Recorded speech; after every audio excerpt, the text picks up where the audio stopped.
नमस्कार दोस्तों।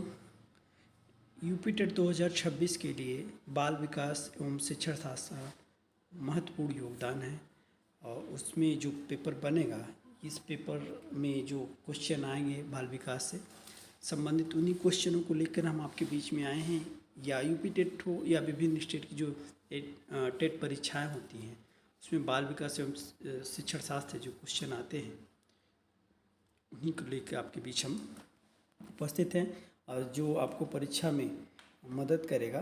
तो सबसे ज़रूरी है कि एमसीक्यू कर लेना। तो चलिए शुरू करते हैं। जो अभी तक परीक्षाओं में पूछे गए हैं उनसे संबंधित प्रश्न।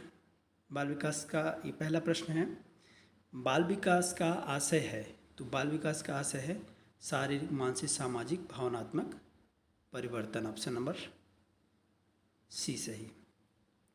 सीखना एक सामाजिक प्रक्रिया है, यह कथन किसका है? सीखना एक सामाजिक प्रक्रिया है, यह कथन है वाइगोस्की का। ठीक है, वाइगोस्की। यहाँ प्रिंट मिस्टेक है, प्रिंटिंग जो है गलत हुई है, वाइगोस्की। ठीक, अगला क्वेश्चन है बालक जन्मजात रूप से अच्छा होता है, यह मत किसका है?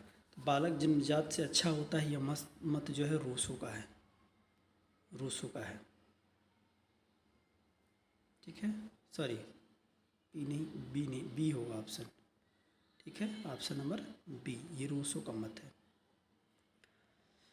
पियाजे के अनुसार संज्ञानात्मक विकास का प्रथम चरण है, तो ये संवेदी गत्यात्मक अवस्था है जो 0 से 6 वर्ष तक होती है, और ये दूसरी अवस्था है ठोस संक्रियात्मक अवस्था जो 7 से 11 वर्ष तक बच्चों में होती है। ठीक है, इसी क्रम में ये सब होगा। अगला क्वेश्चन है बालक का प्रथम विद्यालय है, या बालक कहाँ पहले सबसे पहले सीखता है? तो सब कुछ जो सीखता है वो परिवार में सीखता है बालक। ऑप्शन नंबर बी सही। आईक्यू का पूरा नाम है, तो आईक्यू का फुल फॉर्म क्या होगा? आईक्यू का फुल फॉर्म होगा, ऑप्शन नंबर बी सही है, इंटेलिजेंट कोशेंट, इसका होगा ऑप्शन नंबर बी। अगला क्वेश्चन है 7 नंबर क्वेश्चन है ऑपरेंटेड होगा यहाँ, या ऑपरेटिंग कंडीशनिंग सिद्धांत किसका है? तो ये स्किनर का है, ऑप्शन नंबर ए सही है। अगला क्वेश्चन 8 नंबर है ट्रायल एंड एरर विधि किससे संबंधित है? तो ट्रायल एंड एरर जो है ये थांडाई की विधि है।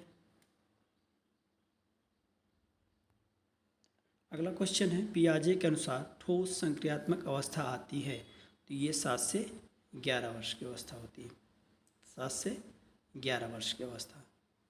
अगला क्वेश्चन है जेडपीडी का सिद्धांत दिया। जेडपीडी मतलब ये फुल फॉर्म भी पूछा जा सकता है, पूरा जो है नाम पूछा जा सकता है, जोन ऑफ प्रॉक्सिमल डेवलपमेंट। तो ये ऑप्शन नंबर किसका है? बी है, वाइगोस्की का है, ऑप्शन नंबर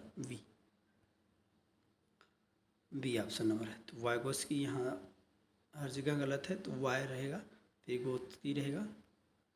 अगला क्वेश्चन है 11 नंबर हायरार्की ऑफ नीड सिद्धांत किसका है?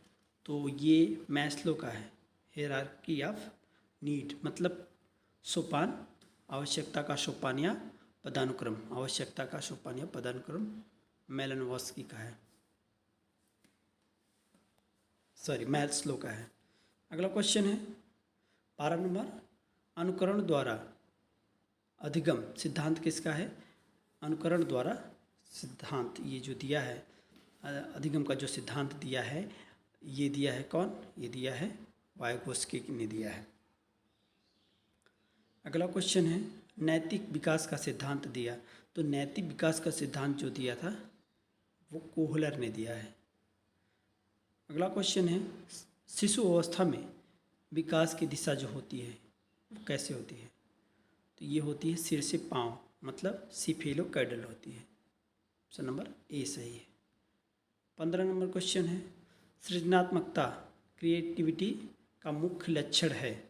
तो ये है क्या? मौलिकता होनी चाहिए इसमें। ठीक, 16 नंबर क्वेश्चन है, शिक्षण को बालक की रुचि और आवश्यकता के अनुसार बनाना चाहिए।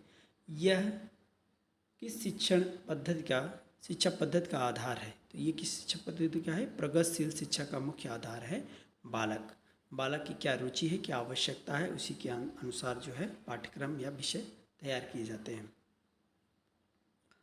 ठीक है, अगला क्वेश्चन है, इंट्रिंसिक मोटिवेशन क्या है?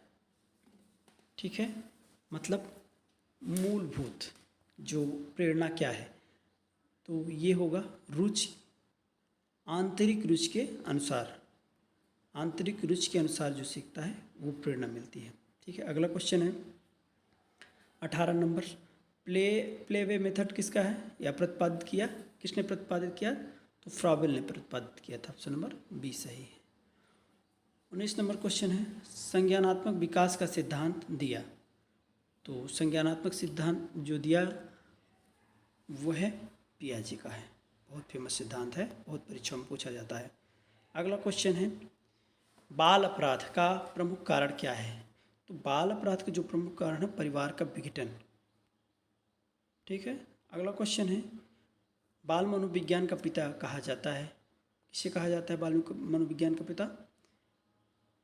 तो बाल मनोविज्ञान का पिता कहा जाता है फ्रायड को, सिगमंड फ्रायड को कहा जाता है। ऑप्शन नंबर बी सही है। अगला क्वेश्चन है 22 नंबर, बालक खाली पात्र नहीं बल्कि जलती हुई मशाल है, यह कथन किसका है? तो यह कथन है रूसो का कथन है। 23 नंबर, अधिगम की गति निर्भर करती है। तो ये अधिगम की जो गति होती है उसकी क्षमता और रुचि पर निर्भर करती है। बच्चा की क्या क्षमता है, मतलब कितनी वर्ष का बच्चा है और रुचि उसकी किसमें है, उसी अनुसार उसकी गति होती है। अधिगम मतलब सीखने की जो गति होती है। अगला क्वेश्चन है, सीखना व्यवहार में स्थायी परिवर्तन है, यह परिभाषा किसकी है? तो ये क्रो की है, ये पूछा गया 2021 में टेट में। चलिए देखते हैं 25 नंबर, बौद्धिक विकास सबसे तीव्र होता है। तो बौद्धिक विकास सबसे तीव्र होता है शैशवावस्था में। Option number A. हाँ, ये इम्पोर्टेंट है। 26 नंबर, रीइंफोर्समेंट सिद्धांत किसका है या किससे संबंधित है? तो स्किनर से संबंधित है। ठीक है, 27 नंबर क्वेश्चन है, शिक्षण बालक की रुचि व आवश्यकता पर आधारित होनी चाहिए, यह किस शिक्षा पद्धति का सिद्धांत है? ये तो रिपीटेड है, नहीं संबंध, बस उत्तर इसका चेंज है। क्वेश्चन तो सही है, चेंज है, तो बाल केंद्रित शिक्षा के लिए यह महत्वपूर्ण है। 28 नंबर क्वेश्चन है, किशोरावस्था को कहा जाता है, ये द्वंद्व काल कहा जाता है, थोड़ी झंझावत का काल कहा जाता है। ठीक है, इसमें बालक उत्तेजित रहता है सीखने के लिए और करने के लिए। व्यक्तित्व का मुख्य आधार क्या है? तो व्यक्तित्व का मुख्य आधार वंशानुक्रम और पर्यावरण दोनों है।